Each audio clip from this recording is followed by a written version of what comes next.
نحمده ونصلي على رسوله الكريم اما بعد فاعوذ بالله من الشيطان الرجيم بسم الله الرحمن الرحيم رب اشرح لي صدري ويسر لي امري واحلل عقدة من لساني يفقهوا قولي. اللہ سبحانہ وتعالی ہمارا خالق ہے، وہی ہمارا رازق ہے، وہی ہمارا مالک ہے. اسی نے ہمیں پیدا کیا اور اسی کی طرف ہمیں واپس جانا ہے. خوش قسمت ہے وہ انسان جو اس دنیا میں رہتے ہوئے اپنے خالق کو پہچان لے، اس کی قدرت کو جان لے، اس کی قوت کو مان لے، اور دنیا میں رہتے ہوئے ہر آن وہ اس کا تقرب حاصل کرنے کی کوشش کرے کہ اس کے قریب تر ہو جائے. جب انسان کو یہ بات سمجھ میں آ جاتی ہے کہ اللہ سب سے بڑا ہے، اور حقیقی معنوں میں یہ بات سمجھ آتی ہے کہ اللہ بڑا ہے، تو پھر ہو نہیں سکتا کہ انسان یہ نہ چاہے کہ وہ اللہ سے قریب ہو. پھر وہ ہر کوشش کرے گا کہ اس کے قریب ہو. جیسے دنیا میں ہم کسی کو بڑا مانتے ہیں کسی بھی دنیاوی اعتبار سے، تو ہمارے لیے بڑی خوشی کی بات ہوتی ہے کہ وہ ہمارا رشتہ دار ہے یا ہمارا قریبی دوست ہے، کوئی کسی بڑے عہدے پہ ہوتا ہے، کسی بڑی پوسٹ پہ ہوتا ہے، کوئی سیلیبریٹی ہوتا ہے، کوئی بڑی اہمیت کا حامل کوئی شخص ہوتا ہے، تو ہم اس کی ملاقات اور اس کے پاس جانے یا اس کے ساتھ اپنے کنیکشن کو بڑی خوشی کے ساتھ واضح کرتے ہیں اور بتاتے ہیں. لیکن جو لوگ اللہ تعالیٰ کو جانتے ہیں اور اللہ تعالیٰ کو پہچانتے ہیں، وہ اس بات پر خوش ہوتے ہیں کہ وہ اللہ سے قریب ہو رہے ہیں، اور زندگی کا ہر وہ دن جو انہیں اللہ تعالیٰ کے قریب کرتا ہے، اللہ تعالیٰ کی محبت میں ان کے اضافہ کرتا ہے، وہ دن ان کا بہت ہی پروڈکٹیو دن اور بہت ہی خوشی کا دن ہوتا ہے. تو اللہ تعالیٰ کے قریب ہونے کے کئی ذرائع ہیں، کئی طریقے ہیں. یعنی جو شخص یہ چاہتا ہے کہ وہ قریب ہو تو اس کے کئی ایک طریقے ہیں، لیکن ان میں سے آج میں صرف ایک طریقے پر بات کروں گی، اور وہ ہے اللہ کا ذکر، اور کثرت سے اللہ سبحانہ وتعالیٰ کا ذکر. کیونکہ اللہ کا ذکر ہماری روح کی غذا ہے، ہمارے دلوں کی شفا ہے، اور اللہ سے محبت کرنے والوں کی آنکھوں کی ٹھنڈک ہے. وہ صرف زبان سے چند کلمات کو دہرانے کا نام نہیں، بلکہ حقیقی معنوں میں جب وہ اللہ کا ذکر کرتے ہیں تو ان کے اندر ایک خوشی کی لہر دوڑ جاتی ہے. اداس دل، پریشان حال، دکھی، ان سب چیزوں کی جو شفا ہے یا ان کا جو علاج ہے وہ اللہ کے ذکر میں ہے. ذکر کی دو بڑی قسمیں ہوتی ہیں. ایک ذکر وہ ہوتا ہے جو مخصوص الفاظ، مخصوص اوقات، مخصوص جگہوں پر ہوتا ہے، جیسے نماز ہے. وَلَذِكْرُ اللَّهِ اکبر، اللہ کے ذکر کا بہت بڑا طریقہ ہے، لیکن ہم نماز اپنی مرضی سے نہیں پڑھ سکتے. اس کا ایک مخصوص وقت ہوتا ہے، اس کے مخصوص الفاظ ہوتے ہیں جو ہم کھڑے ہو کر ہاتھ باندھ کے پڑھتے ہیں، پھر گھٹنوں پر جا کے، پھر سجدے میں، پھر مخصوص جگہ پر کھڑے ہوتے ہیں، مخصوص ڈائریکشن میں کھڑے ہوتے ہیں. تو اس میں ہماری اپنی مرضی نہیں ہوتی، ہماری اپنی چوائس نہیں ہوتی، بلکہ جس طرح ہمیں بتایا گیا ہے اس کے مطابق ہی ہمیں یہ ذکر کرنا ہوتا ہے. جیسے قرآن مجید میں بھی آتا ہے کہ اللہ کا ذکر اس طرح کرو جس طرح اس نے تمہیں ہدایت دی ہے. تو ذکر کی جو دوسری قسم ہے وہ ذکر جو کسی بھی وقت کیا جا سکتا ہے، کہیں پر بھی کیا جا سکتا ہے، اور اس میں عام طور پر تسبیحات، درود شریف، قرآن پاک کی تلاوت، یہ تمام چیزیں شامل ہیں. یعنی اگر آپ قرآن کے حافظ ہیں تو آپ کھڑے، بیٹھے، لیٹے، کسی بھی حال میں تلاوت کر سکتے ہیں، کوئی ممانعت نہیں. بعض لوگوں کے ذہن میں یہ ہوتا ہے کہ شاید ہم لیٹ کے قرآن نہیں پڑھ سکتے. نہیں، لیٹ کے بھی پڑھ سکتے ہیں، آپ کھڑے ہو کے بھی پڑھ سکتے ہیں، جیسے نماز میں آپ کھڑے ہو کے پڑھتے ہیں.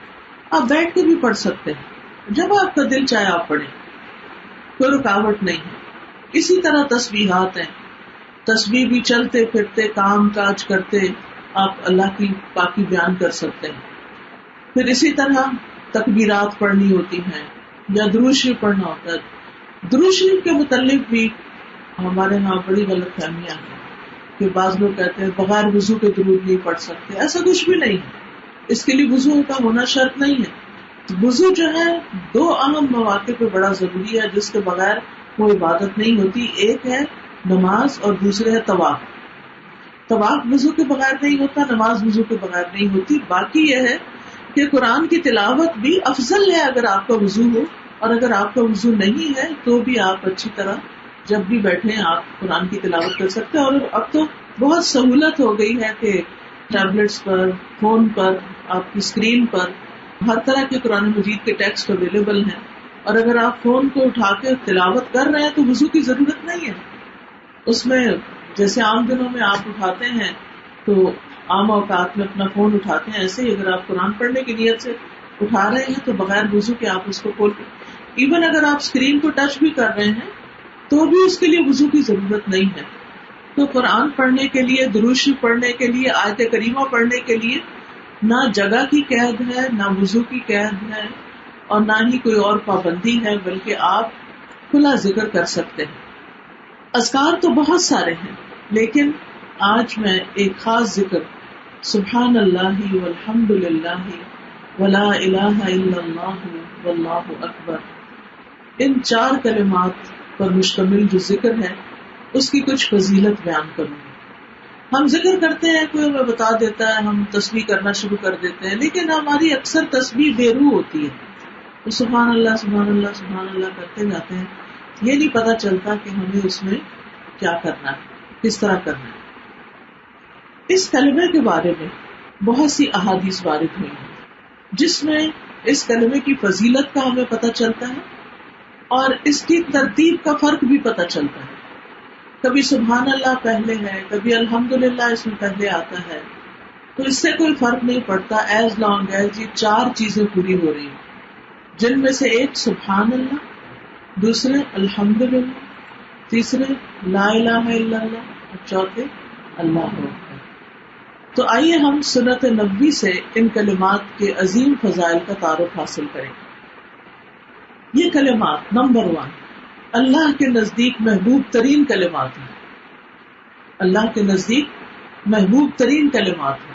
تو جو چیز اللہ تعالیٰ کی محبوب ہے, اللہ تعالیٰ کو پسند ہے, وہ ہمیں بھی بہت پسند ہونی چاہیے. کیونکہ ہم اللہ سے محبت کرتے ہیں تو ہر وہ چیز, ہر وہ انسان, ہر وہ جگہ جس سے اللہ محبت کرتا ہے ہمیں بھی اس سے محبت کرنی چاہیے. صحیح مسلم کی روایت ہے, سمرہ بن جندب کہتے ہیں کہ رسول اللہ صلی اللہ علیہ وسلم نے فرمایا, اللہ کے نزدیک سب سے زیادہ محبوب کلمات 4 ہیں, سبحان اللہ والحمد للہ ولا الہ الا اللہ واللہ اکبر. اور تمہیں اس میں سے کسی بھی کلمے سے شروع کرنا نقصان نہ دے گا. یعنی کہیں سے بھی آپ شروع کر لیں تو آپ کو کوئی نقصان نہیں ہوگا, کوئی فرق نہیں پڑتا. یعنی آپ چاہیں تو الحمدللہ و سبحان اللہ پڑھ لیں, چاہے تو آپ لا الہ الا اللہ سے شروع کر لیں, چاہے آپ اللہ اکبر سے شروع کر لیں, تو اٹ ڈزنٹ میٹر, کوئی فرق نہیں پڑتا. اور پھر امام مناوی کہتے ہیں, احب الکلام الی اللہ, اللہ کے نزدیک یہ سب سے محبوب کلام جو ہے یہ 4 اذکار اور دعاؤں پر مشتمل ہے. یہ اذکار کیا ہیں؟ ان میں اللہ کی پاکی بیان ہوتی ہے, اللہ کی تعریف بیان ہوتی ہے, اللہ کی توحید بیان ہوتی ہے, اللہ کی بڑائی بیان ہوتی ہے. تو اس وجہ سے ان کلمات کی بہت فضیلت ہے. سبحان اللہ کا مطلب کیا ہے؟ پاک ہے اللہ, کس سے؟ ہر عیب سے, ہر خطا سے, ہر غلطی سے, ہر نقصان سے. الحمدللہ سب تعریف اللہ کے لیے, آپ اللہ کی حمد و ثنا بیان کرتے ہیں, اور اللہ سبحانہ تعالیٰ کو یہ بہت پسند ہے کہ کوئی اس کی تعریف کرے. پھر لا الہ الا اللہ تو ویسے ہی بہت فضیلت والا کلمہ ہے جس کے پڑھتے انسان کو آگ سے نجات ہوتی ہے اور انسان اسلام میں داخل ہو جاتا ہے. اس میں اللہ تعالیٰ کی توحید ہے, اور اللہ اکبر میں اللہ سب سے بڑا ہے, اللہ کی بڑائی بیان ہوتی ہے. تو اس میں یعنی اس تسبیح کے اندر اللہ تعالیٰ کی وہ صفات ہیں جن کو صفات کمال کہا جاتا ہے کہ اللہ سب سے بڑا ہے، اللہ پاک ہے، اللہ ایک ہے، اللہ سبحانہ تعالیٰ ہی تعریف کے لائق اور قابل ہے.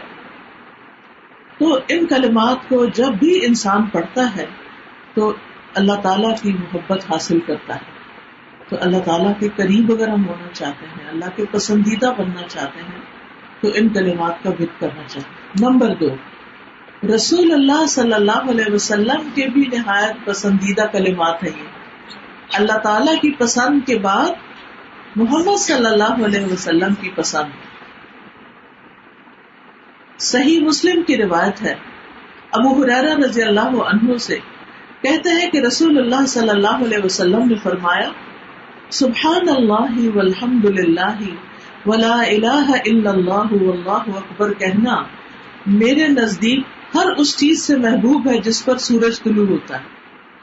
سورج کس کس چیز پہ طلوع ہوتا ہے؟ ہر چیز پہ، چاہے درخت ہیں، پہاڑ ہیں، باغ ہیں، آبشاریں ہیں، دریا ہیں، سمندر ہیں، انسان ہے، مال و دولت ہے، پہاڑوں کے اندر چھپے ہوئے ذخیرے ہیں، خزانے، جو بھی ہیرے جواہرات ہیں. یعنی مراد اس سے کیا ہے؟ دنیا کی ہر چیز سے زیادہ پیارے. کیا ہمیں بھی ہے کہ ہم نے ان کو دل و جان سے لگا کے رکھا کہ مجھے یہ کلمات بے حد محبوب ہیں اور ان کا کہنا مجھے ہر چیز سے زیادہ اچھا لگتا ہے.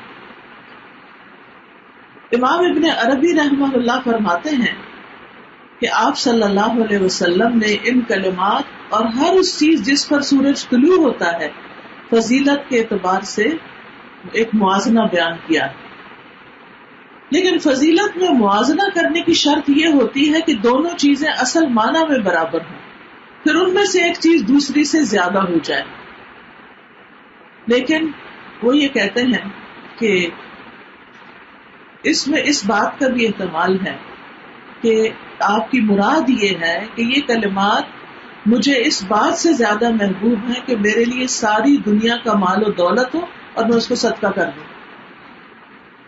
یعنی there is no comparison between دنیا اور اللہ کی تعریف اور ان کلمات کے بیچ میں کمپیریزن کوئی نہیں ہے. لیکن اصل بات یہ ہے کہ پھر کیوں کہا گیا کہ ان سے زیادہ پیارے؟ وہ تو ہیں ہی اچھے. تو مطلب یہ ہے کہ دنیا سے کمپیئر کرنے کا مطلب یہ ہے کہ آپ صلی اللہ علیہ وسلم نے دراصل یہ کہنا چاہا کہ مجھے اس ساری دنیا کی دولت سے زیادہ محبوب اس اعتبار سے کہ وہ سب بھی میں صدقہ کر دوں تو بھی مجھے کوئی پرواہ نہیں، ایز لانگ ایز یہ کلمات مجھے نصیب. کتنا بڑا خزانہ ہمیں دیا گیا ہے ان کلمات کی شکل میں، لیکن لا علمی کی بنا پر ہم ان سے وہ محبت نہیں کرتے، وہ ان کی قدر نہیں کرتے، اپنی زندگی میں ان کو داخل نہیں کرتے. تو خلاصہ کلام یہ ہے کہ ان کلمات پر جو ثواب ملنے والا ہے وہ بہت زیادہ ہے. اس سے بھی زیادہ ہے کہ انسان پوری دنیا کی دولت خرچ کر دے. اس سے زیادہ اجر و ثواب ملتا ہے جب انسان ان کلمات کو پڑھتا ہے. لیکن ہم جانتے نہیں. جب جانتے نہیں، علم حاصل نہیں کرتے، تو پھر بہت سے فائدوں کی چیزوں سے محروم رہتے ہیں. پھر اگلی بات، یہ کلمات اولاد اسماعیل سے غلام آزاد کرنے سے بھی زیادہ افضل ہے. یعنی ایک غلام کو آزاد کرنا، ایک غلام بھی انسان اگر زندگی میں آزاد کرتا ہے تو وہ اس کے لیے جہنم سے کفایت کر جاتا ہے. تو کہا یہ کہ انسان اولاد اسماعیل جو کہ دنیا میں جتنے بھی انسان پیدا ہوئے ان میں سے سب سے بہترین نسل، یعنی اللہ نے بعض قوموں کو، بعض قبیلوں کو، بعض نسلوں کو بعض پر فضیلت عطا کی، جیسے بنی اسرائیل کو بھی دی تھی. لیکن پھر اسماعیل علیہ السلام کی اولاد کو، جس میں سے محمد صلی اللہ علیہ وسلم ہے، ان کو باقی سب پر فضیلت عطا کی. تو اس لیے ان کلمات کو ادا کرنا ایک بہت بڑے اجر و ثواب کا باعث ہے.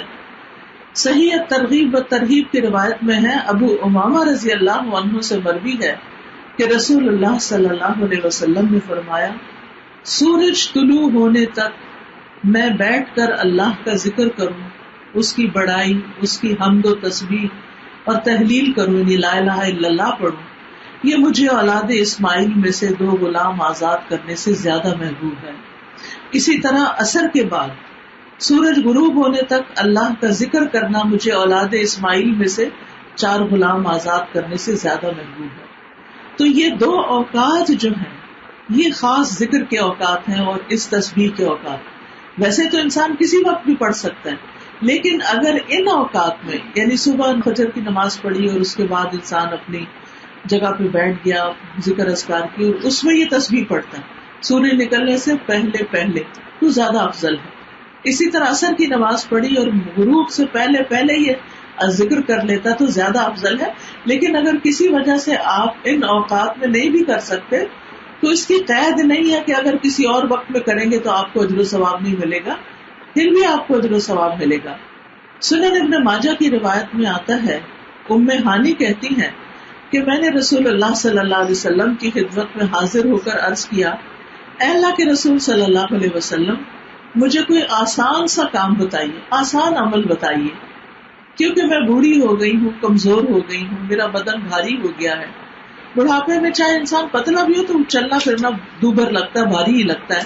تو کہتی ہے کہ مطلب میں اتنی ایکٹیو نہیں رہی کہ میں بہت کچھ کر سکوں، پریکٹیکلی کچھ، فزیکلی کچھ کر سکوں، تو مجھے کوئی ایسا عمل بتا دے کہ جس سے مجھے فائدہ ہو.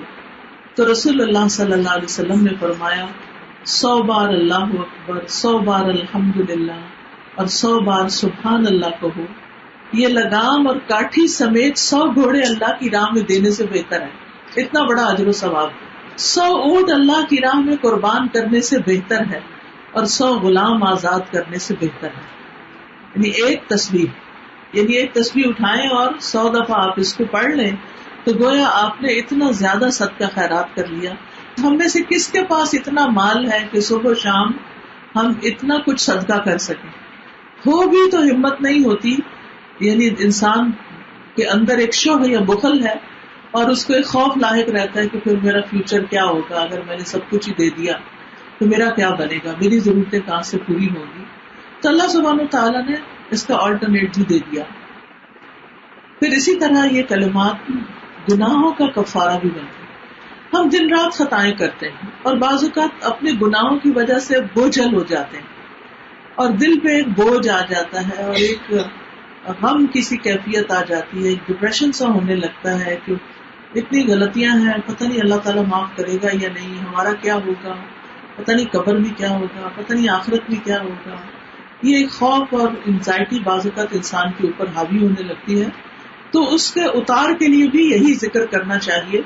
عبداللہ ابن عمر رضی اللہ عنہ سے مروی ہے، وہ کہتے ہیں کہ رسول اللہ صلی اللہ علیہ وسلم نے فرمایا، روئے زمین پر جو آدمی بھی یہ کہہ لے لا الہ الا اللہ. اب آپ دیکھ رہے ہیں یہ تسبیح وہی ہے، کبھی اللہ اکبر پہلے آ رہا ہے، کبھی لا الہ الا اللہ، واللہ اکبر وسبحان اللہ والحمد للہ، اور اس میں اضافہ ہے ولا حول ولا قوت الا باللہ. یہ جملے اس کے سارے گناہوں کا کفارہ بن جائیں گے، ہاں وہ سمندر کی جھاگ برابر ہی کیوں نہ ہو. ایک اور روایت میں جو سنن ترمذی کی ہے اس میں آتا ہے کہ یہ گناہوں کو جھاڑنے کا ذریعہ ہے. انس رضی اللہ عنہ سے روایت ہے کہ رسول اللہ صلی اللہ علیہ وسلم نے فرمایا، جو ایک درخت کے پاس سے گزرے جس کے پتے سوکھ چکے تھے، آپ نے اس پر اپنی لاٹھی ماری تو اس کے پتے جھڑنے لگے. پھر آپ نے فرمایا الحمدللہ وسبحان اللہ ولا الہ الا اللہ واللہ اکبر. یہ کہنے سے بندے کے گناہ اسی طرح جھڑتے ہیں جیسے اس درخت کے پتے جھڑتے. اس حدیث سے ہمیں یہ بھی پتہ چلتا ہے کہ نبی صلی اللہ علیہ وسلم کے سکھانے کا انداز کیا تھا، یعنی پریکٹیکل ایگزامپلس کے ساتھ، صرف زبانی نہیں بلکہ درخت پہ، سوکھے درخت کے اوپر لاٹھی مار کے پتے جھاڑ کے دکھایا کہ دیکھو یہ گر رہے ہیں نا. ایسے ہی گناہ گرتے ہیں جب انسان یہ کلمات ادا کرتا ہے، تو کتنا یقین میں اضافہ ہوا ہوگا.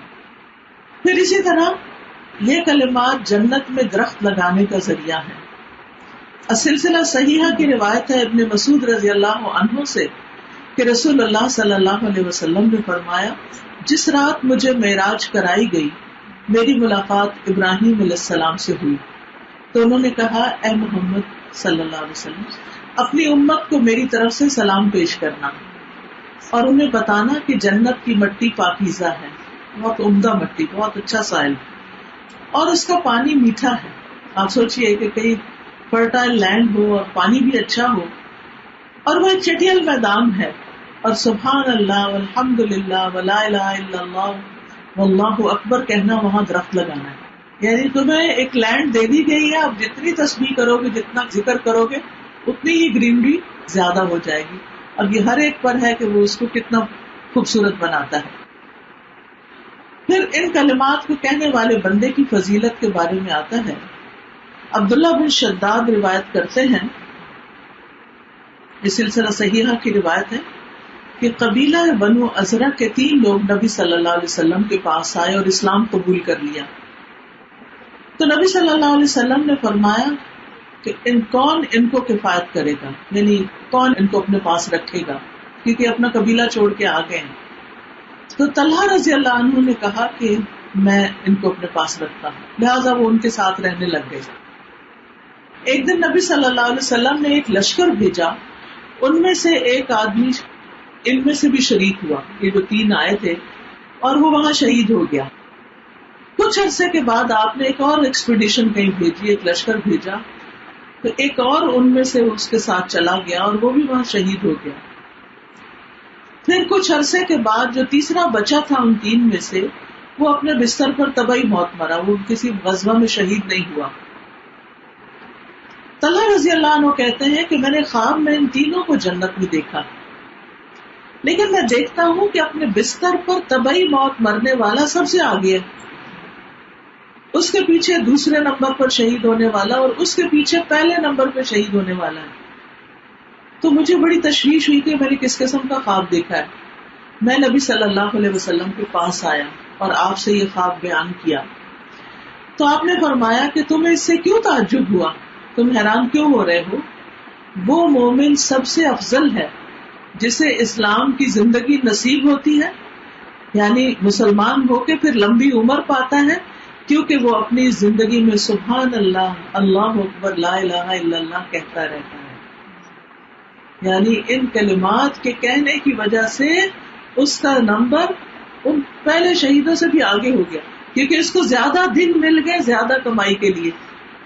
تو اس لیے یہ اللہ تعالیٰ کی بڑی نعمت ہے، بڑی رحمت ہے، بڑی فضیلت ہے کہ انسان کو عمر ملے، زندگی ملے، اور وہ فضول لغو باتوں اور پریشان کن چیزوں میں مشغول ہونے کی بجائے ذکر کی کثرت کر دے. ایک اور روایت کے مطابق ان کلمات کو کہنے کا اجر مسند احمد میں کچھ یوں آتا ہے. ابو سعید خدری رضی اللہ عنہ اور ابو ہریرہ رضی اللہ عنہ سے مروی ہے کہ رسول اللہ صلی اللہ علیہ وسلم نے فرمایا، بے شک اللہ نے 4 قسم کے جملے منتخب فرمائے، یعنی سارے کلام میں سے یہ پسند کیے، چنے ہیں اپنے ذکر کے لیے. سبحان اللہ والحمد للہ ولا الہ الا اللہ واللہ اکبر. جو شخص سبحان اللہ کہے اس کے لیے 20 نیکیاں لکھ دی جاتی ہیں اور 20 گناہ معاف کر دیے جاتے ہیں. جو شخص اللہ اکبر کہے اس کے لیے بھی یہی ثواب ہے، اور جو شخص لا الہ الا اللہ کہے اس کا بھی یہی ثواب ہے. اور جو شخص اپنی طرف سے الحمدللہ رب العالمین کہے اس کے لیے 30 نیکیاں لکھ دی جاتی ہیں یا 30 گناہ معاف کر دیے جاتے ہیں. تو اس لیے اگر انسان الگ الگ بھی پڑھتا ہے تو بھی اس کا بڑا اجر ہے. پھر یہ کلمات آگ سے ڈھال بننے والے ہیں. ابو ہریرہ کہتے ہیں کہ رسول اللہ صلی اللہ علیہ وسلم نے فرمایا، اپنا بچاؤ حاصل کر لو. صحابہ نے کہا، اللہ کے رسول کیا دشمن آ گیا ہے؟ آپ نے فرمایا نہیں، لیکن جہنم سے اپنے آپ کو بچانے کے لیے یہ کلمات پڑھو، سبحان اللہ والحمد للہ ولا الہ الا اللہ واللہ اکبر. یہ کلمات قیامت کے دن تمہارے آگے آ کے، پیچھے آ کے تمہارا بچاؤ کریں گے، یعنی تمہیں پروٹیکٹ کریں گے جہنم سے. اور یہی کلمات باقیات الصالحات ہیں، جیسے سورۃ کہف میں آتا ہے، والباقیات الصالحات خیر عند ربک ثوابا وخیر عملا. پھر ان کلمات کی عرش الہی کے ارد گرد بھنبھناہٹ ہوتی ہے. سنن ابن ماجہ کی روایت ہے، رسول اللہ صلی اللہ علیہ وسلم نے فرمایا، بے شک تم لوگ اللہ کی عظمت کا جو ذکر کرتے ہو، یعنی سبحان اللہ، الحمدللہ، لا الہ الا اللہ، الحمدللہ کے الفاظ کہتے ہو، وہ عرش کے ارد گرد چکر لگاتے رہتے ہیں. یہ کلمات بھی طواف کرتے ہیں. ان کلمات کی ایسی بھنبھناہٹ ہوتی ہے جیسے شہد کی مکھیوں کی کر کے جیسے آواز آتی ہے، وہ کلمات اپنے ذکر کرنے والے کی یاد دلاتے ہیں. یعنی وہ اس وقت کیا کہہ رہے ہوتے ہیں، جو ان کو پڑھتا ہے اس کا ذکر وہاں ہونے لگتا ہے. کیا تم میں سے کوئی یہ پسند نہیں کرتا کہ اس کے لیے کوئی ایسا ہو یا ہمیشہ اللہ کے ہاں اس کی یاد دلائی جاتی رہے، یعنی کوئی ہو جو اس کا ذکر وہاں کرتا رہے. پھر ایک اور روایت میں یہ میزان میں بھاری کلمات ہیں. رسول اللہ صلی اللہ علیہ وسلم کے راعی ابو سلمہ سے روایت ہے کہ آپ نے فرمایا واہ واہ. آپ نے اپنے ہاتھ سے 5 کا اشارہ کیا کہ یہ اذکار میزان میں کتنے بھاری ہوں گے. سبحان اللہ والحمد للہ ولا الہ الا اللہ واللہ اکبر. اور یہ تو 4 کلمات. اور 5ویں چیز، کسی مسلمان کا فوت ہونے والا نیک بیٹا اس کا باپ اللہ سے ثواب کی امید رکھ کے صبر کرے. یہ بھی میزان میں بہت بھاری ہے. یعنی بعض اوقات ایسا ہوتا ہے نا کہ والدین اپنے بچوں کو پڑھاتے ہیں، لکھاتے ہیں، نیک بناتے ہیں، وہ کہتے ہیں کہ یہ ہم فوت ہو جائیں گے تو ہمارے لیے صدقہ جاریہ بنے گے.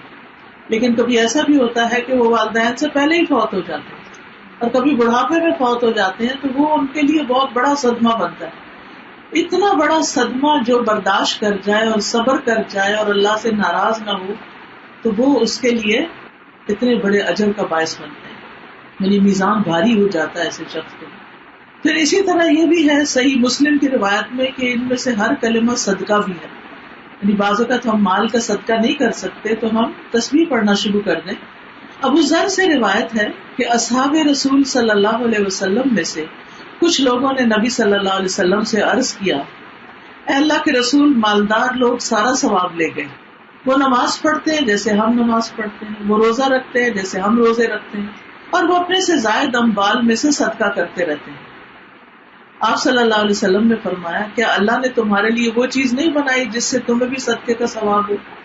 بے شک ہر تسبیح صدقہ ہے، ہر تکبیر صدقہ ہے، ہر تحمید یعنی الحمدللہ کہنا صدقہ ہے، ہر تحلیل یعنی لا الہ الا اللہ کہنا صدقہ ہے، نیکی کا حکم دینا صدقہ ہے، برائی سے روکنا صدقہ ہے، اور تمہارے ہر ایک کی شرمگاہ میں صدقہ ہے. یعنی ہسبینڈ وائف کا جو سیکشل ریلیشن شپ ہے جو حلال کا ہے، وہ بھی ایک دوسرے کے ساتھ کوآپریٹ کرنا جو ہے وہ اجر و ثواب کا باعث ہوتا ہے، وہ بھی ایک صدقہ ہوتا ہے.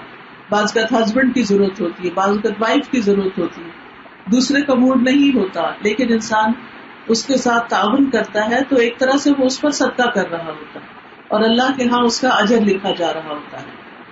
صحابہ نے عرض کیا، اللہ کے رسول، کیا ہم میں سے کوئی اپنی شہوت پوری کرنے کے لیے جائے تو اس میں بھی ثواب ہے؟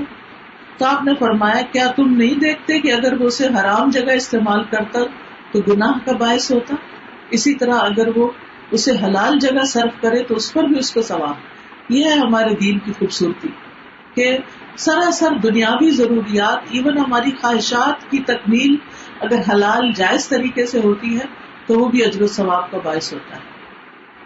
پھر ان کلمات کے بارے میں بھی یہ بھی آتا ہے کہ جو شخص قرآن نہ پڑھ سکتا ہو، کئی لوگوں کے لیے عربی پڑھنا بہت مشکل ہوتا ہے، جیسے چائنیز ہے. ہماری ایک اسٹوڈنٹ تھی تو انہوں نے ایک چائنیز کا واٹس ایپ تجوید کا گروپ شروع کیا ہوا تھا. وہ کہتی ہے کہ مخارج کے معاملے میں آپ یوں سمجھو پتھروں سے معاملہ ہے، اور ان کی زبان کے مخارج کچھ اور ہیں، عربی کے کچھ اور ہیں. کروا یعنی وہ اتنی دقت سے ادا کرتے ہیں، اتنی سخت محنت کرتے ہیں، جب جا کے وہ کچھ کلمات پڑھنے کے قابل ہوتے ہیں. لیکن وہ بھی اس طرح کی عربی لہجے میں تلاوت آپ ہارڈلی کسی چائنی کو سنیں گے تو کر سکتے. اس کے برعکس ملیشین جو ہیں وہ بہت خوبصورت تلاوت کرتے ہیں، اور بہت سے لوگوں کو اللہ نے، ایون ہماری اردو کے ساتھ بھی کوئی زیادہ بڑا مسئلہ نہیں ہے. اردو کے تو الفابیٹس بھی بہت سارے عربی سے ملتے جلتے ہیں. ٹھیٹھ حیدرآبادی جو اردو ہے اس کے اندر تو ویسے ہی کئی مخارج جو ہیں وہ کافی شارپ ہیں. تو کہنے کا مطلب یہ ہے کہ اسی طرح جیسے کچھ الٹریٹ لوگ ہوتے ہیں تو بڑی عمر ہو جاتی ہے، ان کی زبان بھی کہتے ہیں موٹی ہو جاتی ہے، ان سے بھی لفظ نہیں نکلتے تو قرآن نہیں پڑھ سکتے. بعض لوگ بڑھاپے میں جا کے مسلمان ہوتے ہیں، 80 سال میں جا کے، 90 سال میں جا کے مسلمان ہوتے ہیں، اب ان کے پاس کہاں ٹائم ہے کہ وہ قرآن سیکھ سکیں. دیکھو قرآن اللہ کی کتاب ہے جس کا سیکھنا اس جیسی کوئی نعمت ہی نہیں. خیرکم من تعلم القرآن والعلم، تم میں سے بہترین ہے وہ لوگ جو قرآن سیکھیں اور سکھائیں. یعنی ایک بہت بڑی نعمت ہے اللہ کی، جس کو توفیق دے دیتا ہے کہ وہ قرآن کے ساتھ مشغول ہو جاتا ہے، اس کے سیکھنے اور سکھانے میں اور اس کی مجلس اختیار کرنے میں اپنا وقت لگاتا ہے۔ تو بہرحال کوشش کے باوجود جو نہ سیکھ سکے تو اس کو یہ کلمات کفایت کر جاتے ہیں۔ سنن نبی داؤد کی روایت ہے، عبداللہ بن نبی اوفا بیان کرتے ہیں، ایک شخص نبی صلی اللہ علیہ وسلم کی خدمت میں آیا اور کہنے لگا کہ مجھے قرآن میں سے کچھ یاد نہیں، میں کچھ یاد کر نہیں سکتا، مجھے حفظ ہی نہیں ہوتا۔ ایسے بھی لوگ ہوتے ہیں، محنت کوشش کے باوجود چھوٹی سی سورت بھی حفظ کرنا ان کے لیے بڑا مشقت والا کام ہوتا ہے، اور کچھ لوگ ماشاءاللہ بس چند دفعہ پڑھتے ہیں اور وہ حفظ کر جاتے ہیں۔ وہ کہنے لگا کہ مجھے کچھ سکھا دیجئے کہ وہ میرے لیے قرآن کی قراءت سے کفایت کر جائے۔ آپ نے فرمایا، تم سبحان اللہ والحمد للہ ولا الہ الا اللہ واللہ اکبر ولا حول ولا قوۃ الا باللہ پڑھا کرو۔ وہ کہنے لگا، اللہ کے رسول، یہ تو اللہ عز و جل کے لیے ہوا، میرے لیے کیا؟ یعنی اس میں تو ساری اللہ ہی کی تعریف ہے، مجھے کیا ملے گا؟ آپ نے فرمایا، تم کہا کرو، اللہم ارحمنی وارزقنی وعافنی واہدنی، اے اللہ مجھ پر رحم فرما، مجھے رزق عطا فرما، مجھے عافیت عطا فرما، مجھے ہدایت عطا فرما۔ چنانچہ جب وہ کھڑا ہوا تو اپنے ہاتھوں سے ایسے اشارہ کیا تو رسول اللہ صلی اللہ علیہ وسلم نے فرمایا، رہا یہ شخص تو اس نے اپنے ہاتھ خیر سے بھر لی، ایک طرف اللہ کی تعریف کے کلمات سیکھ گیا ہے اور دوسری طرف اپنے نعمتوں کا سوال کرنے کا، یعنی اچھی سی دعا بھی سیکھ لی ساتھ اس۔ تو اس سے یہ پتہ چلتا ہے کہ انسان ان کلمات سے ہر طرح کا بھرپور فائدہ اٹھا سکتا ہے۔ پھر اسی طرح یہ کلمات ہر جوڑ کا صدقہ بھی ہے۔ ہر روز جب انسان صبح اٹھتا ہے، بیدار ہوتا ہے، تو اس کے 360 جوڑوں پہ صدقہ واجب ہوتا ہے کہ ان کا صدقہ نکالنا ہوتا ہے۔ اب یہ ہے کہ ہم میں سے ہر ایک کے پاس 360 روپے بھی نہیں روز ہو سکتے کہ ہم ایک ایک روپیہ بھی اپنے ہر جوڑ کا صدقہ کریں، تو پھر کیا کریں؟ صحیح مسلم کی روایت میں ہے، نبی صلی اللہ علیہ وسلم نے فرمایا، تم میں سے جو آدمی صبح کرتا ہے تو اس کے ہر جوڑ پر صدقہ لازم ہے، تو ہر مرتبہ سبحان اللہ کہنا صدقہ ہے، ہر مرتبہ الحمدللہ کہنا صدقہ ہے، ہر مرتبہ لا الہ الا اللہ کہنا صدقہ ہے، ہر مرتبہ اللہ اکبر کہنا صدقہ ہے، نیکی کا حکم دینا صدقہ ہے، برائی سے روکنا بھی صدقہ ہے۔ یعنی مال نہیں خرچ کر سکتے، تسبیحات پڑھنی شروع کر دو، صدقہ ادا ہو جائے گا۔ پھر محرومی سے بچاؤ کا ذریعہ ہے، رسول اللہ صلی اللہ علیہ وسلم نے فرمایا، یہ صحیح ادب المفرد کی روایت ہے، کچھ دعائیں ایسی ہیں جن کو 100 مرتبہ پڑھنے والا کبھی محروم نہیں ہوتا، یعنی اپنی مرادیں پا لیتا ہے، اور ان میں سے سبحان اللہ والحمد للہ ولا الہ الا اللہ واللہ، یعنی جب آپ کی کوئی حاجت ہو، کوئی آپ کا پروجیکٹ اٹکا ہوا ہو، کوئی کام ہو نہ رہا ہو، تو وہ ہوتا ہے نا کہ وظیفہ بتا دیں، اور لوگ بھی پوچھتے ہیں آپ سے، اور اپنے لیے بھی ان کلمات کو پڑھنا شروع کر دیں، پھر آپ دیکھیں کتنی خیر و برکت آتی ہے۔ پھر بخل، خوف اور ڈر کا علاج ہے، یعنی دل کی تنگی اور خوف، فیت، یعنی بہت سے لوگوں کو ایک عجیب طرح کا خوف لاحق رہتا ہے، فوبیاز جس کو آپ کہہ سکتے ہیں، کوئی چیز ہے نہیں لیکن ان کو بار بار دماغ میں یہی خیال آئے گا، کہیں چھت نہ گر جائے، کہیں یہ لفٹ بند نہ ہو جائے، کہیں یہ لائٹ نہ چلی جائے، کہیں میں پیچھے نہ رہ جاؤں، کہیں میری فلائٹ نہ مس ہو جائے۔ یعنی وہ ایک تو ہر ایک کو نیچرلی خیال آتا ہی ہے، ایک خوف آتا ہے کسی بھی چیز، لیکن ایک یہ کہ وہ سوال ہی ہو جاتا ہے اور انسان کچھ اور سوچنے سمجھنے کے قابل نہیں رہتا، یعنی وہ خوف اور پریشانی اس کے اوپر مسلط ہی ہو جاتی۔ تو اس خوف اور پریشانی سے نکلنے کا ذریعہ یہ ہے کہ یہ تسبیحات شروع کر دیں۔ سلسلہ صحیحہ کی حدیث ہے، نبی صلی اللہ علیہ وسلم نے فرمایا، جیسے اللہ نے تمہارے درمیان تمہارا رزق تقسیم کیا ہے، بلا شبہ ویسے ہی تمہارے درمیان تمہارا اخلاق تقسیم کیا ہے، یعنی اخلاق بھی ایک رزق کی طرح ہے۔ بے شک اللہ دنیا اس کو بھی دیتا ہے جس سے محبت کرتا ہے، اور اس کو بھی دے دیتا ہے جس سے وہ محبت نہیں کرتا، یعنی دنیا میں کسی کی محبت، کسی کی مقبولیت اس بات کی علامت نہیں ہوتی کہ اللہ ضرور اس سے محبت کرتا ہے، مگر ایمان صرف اس کو دیتا ہے جس سے وہ محبت کرتا ہے. تو جو شخص، پھر آپ نے فرمایا جو شخص اپنے مال کو خرچ کرنے سے بچائے، کیونکہ اس کی ضروریات بہت ہیں، اپنی ضروریات بہت ہیں، اور دشمن سے مقابلہ کرنے سے ڈرے اور رات سے خوف کھائے کہ وہ اس کو پریشان کرے گی. کئی لوگ ہوتے ہیں نا، ان کو جو شام ہوتی ہے ان کی پریشانی بڑھنے لگتی کہ پھر رات آ گئی. کئی لوگ رات کو سو نہیں پاتے، کئی لوگ سوتے ہیں تو ان کو ڈراؤنے خواب آتے ہیں، تو وہ نائٹ میئرز کی وجہ سے وہ پھر پریشانی کا شکار ہو جاتے ہیں کہ اب کیا بنے گا، کیا ہوگا. تو جو شخص رات سے خوف کھائے کہ وہ اس کو پریشان کرے گی، تو وہ اس قول کی کثرت کر دے، سبحان اللہ والحمد للہ ولا الہ الا اللہ واللہ اکبر. اللہ تعالیٰ ان کلمات کے کہنے پر ان کی تصدیق کرتا ہے. انس رضی اللہ عنہ سے مروی ہے، وہ کہتے ہیں ایک بدو نبی صلی اللہ علیہ وسلم کے پاس آیا، کہنے لگا اللہ کے رسول مجھے کسی بہترین چیز کی تعلیم دے دیں. تو نبی صلی اللہ علیہ وسلم نے اس کا ہاتھ پکڑا اور فرمایا اس طرح کہو، سبحان اللہ والحمد للہ ولا الہ الا اللہ واللہ اکبر. تو بدو نے 4 چیزیں اپنی انگلیوں پہ شمار کی اور چل دیا.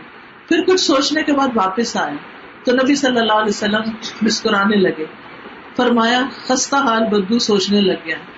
اس نے واپس آ کر کہا اللہ کے رسول سبحان اللہ والحمد للہ ولا الہ الا اللہ واللہ اکبر، یہ تو سارے تعریفی کلمات ہیں، یہ تو اللہ کی تعریف ہے، میرے لیے کیا ہے؟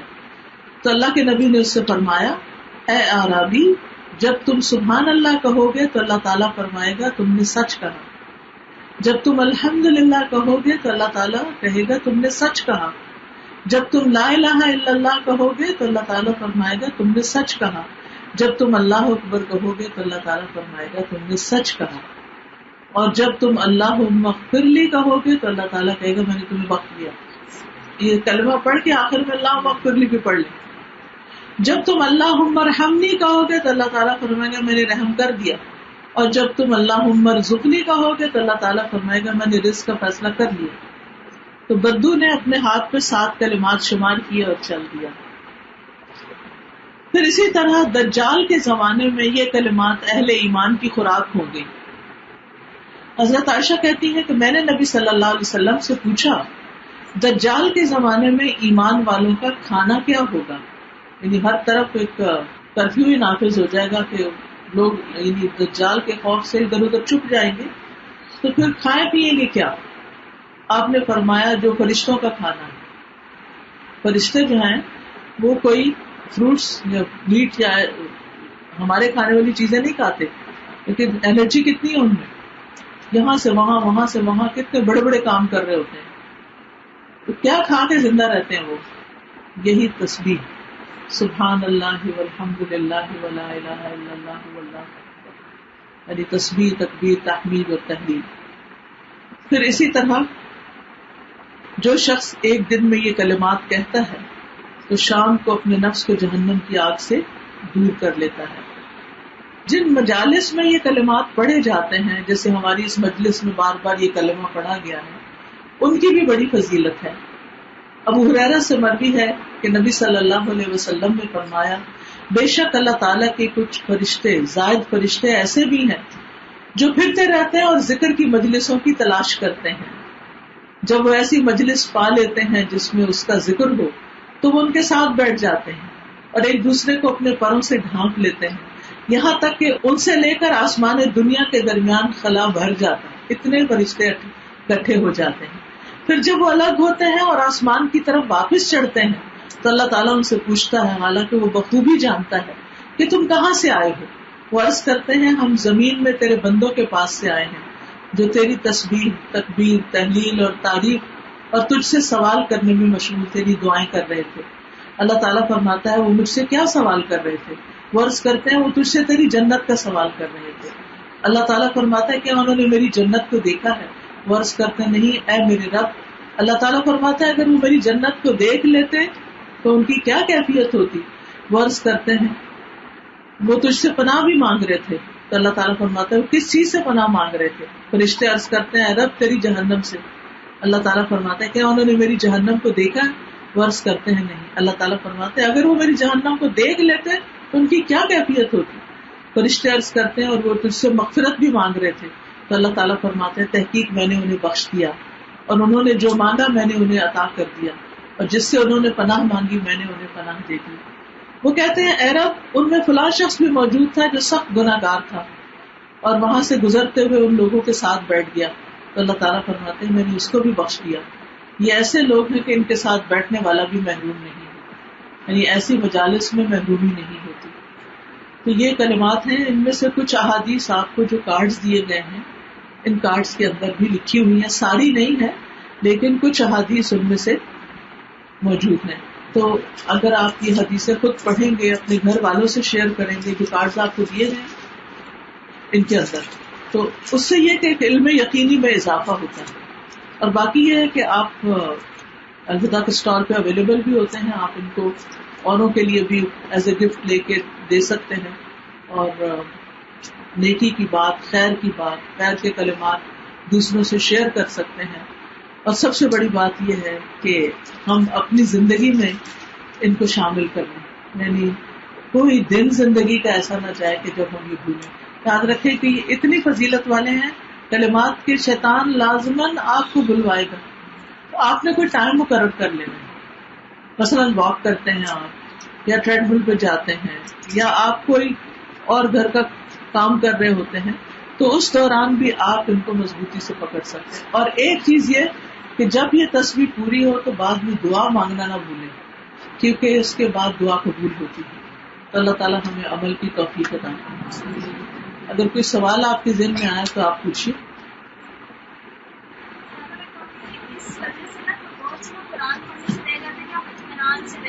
ہاں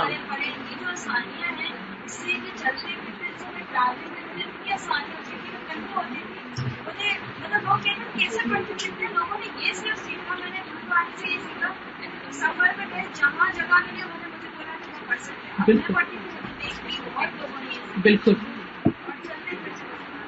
اگر آپ سعودی وغیرہ میں ٹریول کریں، بائی بس ٹریول کریں تو مدینہ اور مکہ کے بیچ میں، تو آپ دیکھیں گے کہ جہاز میں ٹریول کریں تو اکثر لوگ لے کے مصحف اپنا پڑھ رہے ہوتے ہیں، چلتے پھرتے اٹھتے بیٹھتے. بالکل. میرا کوشچن ہے کہ سوتے میں جب ہم رات کو لیٹتے ہیں اور جب قرآن کی تلاوت یا تسبیح کرتے ہیں تو اس زبان کا اتنا ضروری ہے کہ دوسرے میں بھی کر سکتے ہیں، کیونکہ یہ بولے کہ دو تین جگہوں پہ یہ دل میں بھی کر سکتے ہیں، دل میں بھی کر سکتے ہیں جی. اس کی وجہ یہ ہے کہ بعض اوقات نیند آ رہی ہوتی ہے، لیکن تو ادھر ادھر کے فضول خیالات کی بجائے انسان تصویر پہ فوکس کرے اور کرتے کرتے سو جائے. اچھا، اور یہ نماز میں پاؤں کا ڈھکنا ضروری ہے، یہ بھی افضل یہی ہے، احتیاط کا تقاضا بھی یہی ہے. میں تو ڈھکتی تھوڑی سی اپنے پینٹ شلوار کے نیچے کر لیں، یعنی ٹخنے تو کسی صورت ننگے نہیں ہونے چاہیے. لیکن اب جو ٹراؤزر پہنے جاتے ہیں اس میں جو ہی نیچے ہوتا ہے آدھی آدھی پنڈلیاں ننگی ہونے لگتی ہیں، تو اس سے نماز نہیں ہوتی.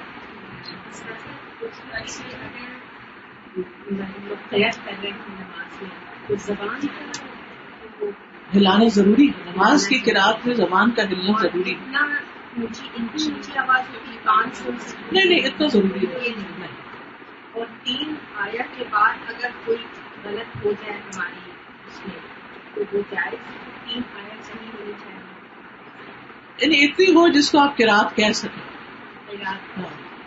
کہ نماز کی قرات فرض ہے نا، تو وہ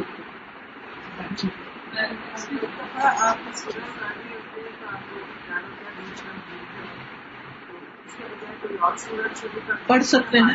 ورنہ ایک طریقہ جیسے امام لوگ کرتے ہیں نا، پیچھے سے شروع کر دیتے ہیں دوبارہ اس صورت، جیسے گاڑی کو بریک لگ جاتی ہے تو پھر پیچھے کر کے پھر ریورس کر کے آپ پش دیتے ہیں، تو اس طرح بھی یاد آ جاتی ہے. قرآن پڑھتے ہوئے بازو کا ایسا ہوتا ہے کہ نیند آ جاتی ہے، خاص طور پہ صبح کے وقت بالکل آتی ہوتا ہے، نیند آ جاتی ہے، پھر ہم جاگتے ہیں تو اس سے نہیں نہیں، اگر لیٹے ہوئے تو پھر تو ٹوٹ جائے گا. اگر بیٹھے ہوئے وضو نہیں ٹوٹتا، کنٹینیو رکھیں. میں نے پہلی دفعہ سنا ہے کہ پیروں کو بھی ڈھکنا چاہیے. اب یہ چیز تو پیٹ کے اندر آ گئی، اور مطلب ایسے کہ پھر نماز ہماری ہوئی کہ نہیں ہوئی اور آگے بھی ہوگی کہ نہیں ہوگی، کیونکہ پتہ نہیں میں تو شاید پیر ڈھک نہ پاؤں. دیکھیں یعنی کہ شلوار کے ذرا لمبی ہو تو اس کو آپ نیچے ایڑیوں کے نیچے کر لیجیے، ٹھیک ہے. جو انگلیاں اگر تھوڑی بہت ننگی ہو بھی گئی خیر ہے، افضل تو یہ کہ پوری ہو، لیکن ٹخنے پیچھے کی ایڑی یہ تو ننگی نہیں ہونی چاہیے. ہاں. لمبی چادریں اب نماز کی چادریں بہت عام ہیں اور نماز کے وقت آپ وہ پہن لیں تو بے فکر ہو جائیں.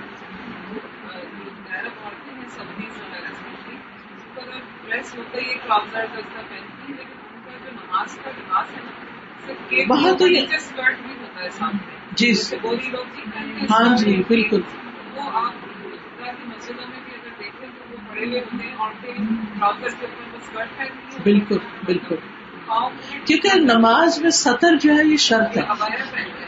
جی اسکرٹ بنا لیجئے اور لمبی بنا لیجئے تاکہ وہ پاؤں ڈھک جائیں. اور اس میں اس کے علاوہ یہ کہ دوپٹہ بھی ایسا باریک نہیں ہونا چاہیے کہ جس میں یا سب بال نہیں ننگے ہونے چاہیے یا بازو نہیں ننگے ہونے چاہیے. دعا کر لیں. سبحان اللہ والحمد للہ ولا الہ الا اللہ واللہ اکبر ولا حول ولا قوة الا باللہ العلی العظیم. اللہم صل علی محمد وعلی آل محمد كما صلیت علی ابراہیم وعلی آل ابراہیم انک حمید مجید. اللہم بارک علی محمد وعلی آل محمد كما باركت على إبراهيم وعلى آل إبراهيم إنك حميد مجيد. ربنا آتنا في الدنيا حسنة وفي الآخرة حسنة وقنا عذاب النار. اللهم إنا نسألك الهدى والتقى والعفاف والغنى. اللهم اغفر لنا خطايانا وجهلنا وإسرافنا في أمرنا وما أنت أعلم به منا. اللهم اغفر لنا جدنا وهزلنا وخطأنا وعمدنا وكل ذلك عندنا. اللهم اغفر لنا ما قدمنا وما أخرنا وما أسررنا وما أعلنا وما أنت أعلم به منا. أنت المقدم وأنت المؤخر وأنت على كل شيء قدير. اللهم يا مصرف القلوب صرف قلوبنا على طاعتك. اللهم إنا نعوذ بك من العجز والكسل والجبن والبخل والهرم ونعوذ بك من فتنة المحيا والممات وأعوذ بك من عذاب القبر. اللهم إنا نعوذ بك من الكسل والهرم والمأثم والمغرم ومن فتنة القبر وعذاب القبر ومن فتنة النار وعذاب النار ومن شر فتنة الغنى ونعوذ بك من فتنة الفقر ونعوذ بك من فتنة المسيح الدجال. اللهم اغسل عنا خطايانا بماء الثلج والبرد ونق قلوبنا من الخطايا كما نقيت الثوب الأبيض من الدنس وباعد بيننا وبين خطايانا كما باعدت بين المشرق والمغرب. اللهم إنا نعوذ بك من زوال نعمتك وتحول عافيتك وفجاءة نقمتك وجميع سخطك. اللهم إنا نعوذ بك من الجبن ونعوذ بك من البخل ونعوذ بك من أن نرد إلى أرض العمر ونعوذ بك من فتنة الدنيا وعذاب القبر. اللهم إنا نعوذ بك من جهد البلاء ودرك الشقاء وسوء القضاء وشماتة الأعداء. اللهم آت أنفسنا تقواها وزكها أنت خير من زكاها أنت وليها ومولاها. یا رب العالمین ہم نے جو کچھ پڑھا ہے ہمیں اس پر عمل کی توفیق عطا فرما. اس علم نافع کو دوسروں کے ساتھ شیئر کرنے کی توفیق عطا فرما. یا رب العالمین ہمیں اپنا ذکر کرنے والا، شکر کرنے والا اور صبر کرنے والا بنا دے. یا اللہ دنیا کی مشکلات ہمارے لیے آسان کر دے.